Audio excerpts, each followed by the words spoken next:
ఈరోజైతే మటన్ పాయ రెసిపీతో మీ ముందుకొచ్చిన. ఈరోజైతే మంచి గ్రేవీతో అయితే చూపించబోతున్నా. చాలా బాగుంటుంది టేస్టు. అందరికీ హాయ్, నేను మీ Latha. Welcome to my channel. చపాతీలోకి, దోశలోకి, పూరిలోకి ఎందులోకైనా బాగుంటుంది. బిర్యానీలో కూడా సూపర్ ఉంటుంది. ఏ విధంగా చేయాలో చూపించబోతున్నా. మటన్ పాయనైతే కట్ చేయించుకొని తీసుకొచ్చిన తర్వాత మనమైతే క్లీన్గా చేసుకోవాలి.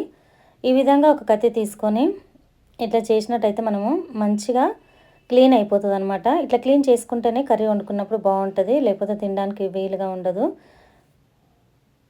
పూర్తిగా ఇట్లా క్లీన్ చేసేసుకొని బాగా కడుక్కోవాలి. కడిగిన తర్వాత ఒక కుక్కర్లో వేసుకొని పసుపు, ఉప్పు రా సాల్ట్ అయితే తీసుకుంటున్నాను నేను. ఇందులో ఒక 4-5 లవంగాలు, 4 ఇలాచీలు, కొద్దిగా దాల్చిన చెక్క, మిరియాలు కొన్ని తీసుకొని వేసుకోవాలి. ఇవన్నీ కూడా వేసుకున్న తర్వాత కొంచెం వాటర్ వేసుకొని, అంటే మనకు పాయ మునిగేటట్టు వాటర్ పోసుకొని కలుపుకొని మూత పెట్టేసుకోవాలి. మూత పెట్టేసుకొని నా కుక్కర్కి తగ్గట్టుగా అయితే ఒక 5-6 విజిల్స్ అయితే నేను పెడుతున్నా. పాయ అనేది మంచిగా ఉడకాలి. ఇప్పుడు ఒక గిన్నెలోకి కారం పొడి 2 టేబుల్ స్పూన్లు, పసుపు 1/2 టేబుల్ స్పూను, 2 టేబుల్ స్పూన్లు ధనియాల పొడి వేసుకోవాలి.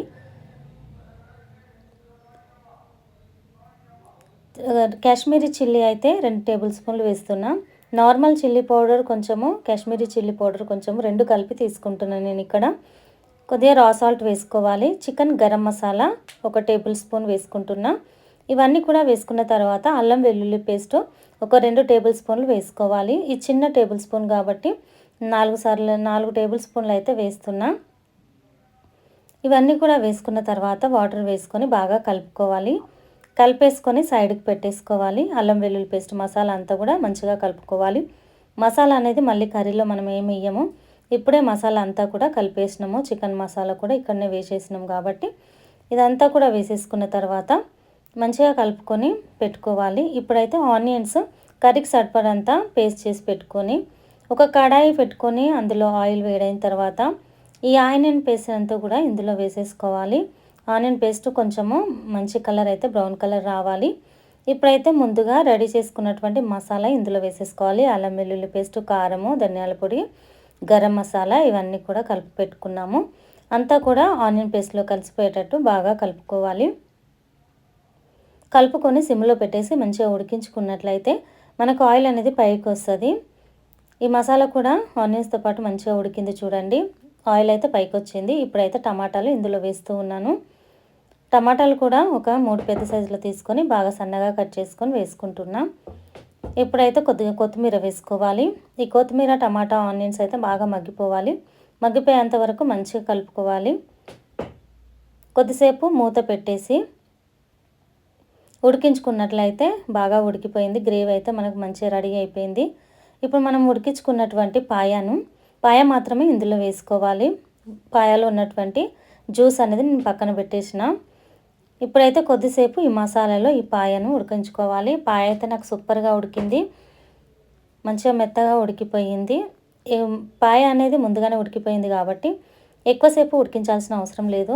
ఒక 10 నిమిషాలు అయితే మనం సిమ్లో పెట్టేసి ఉడికించుకున్నట్లయితే పూర్తిగా మన కర్రీ రెడీ అయిపోతుంది. ఇప్పుడైతే పాయాలో ఉన్నటువంటి జ్యూస్ అయితే ఇందులో పోసేసి ఉడికించుకోవాలి.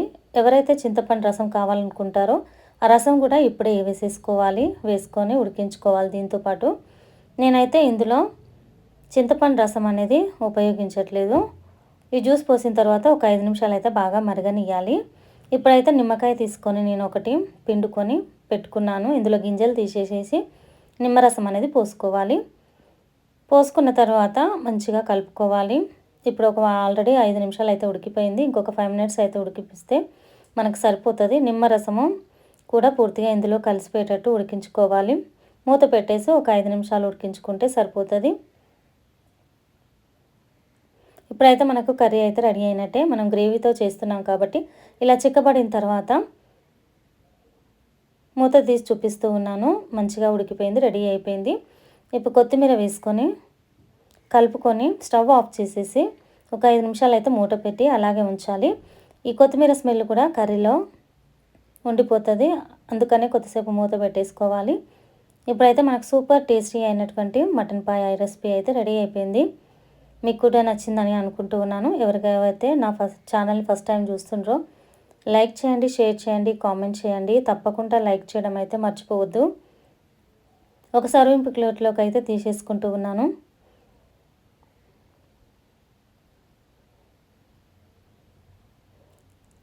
అంతే, చాలా టేస్టీగా తొందరగా కూడా అయిపోతుంది. Thank you friends, thank you for watching.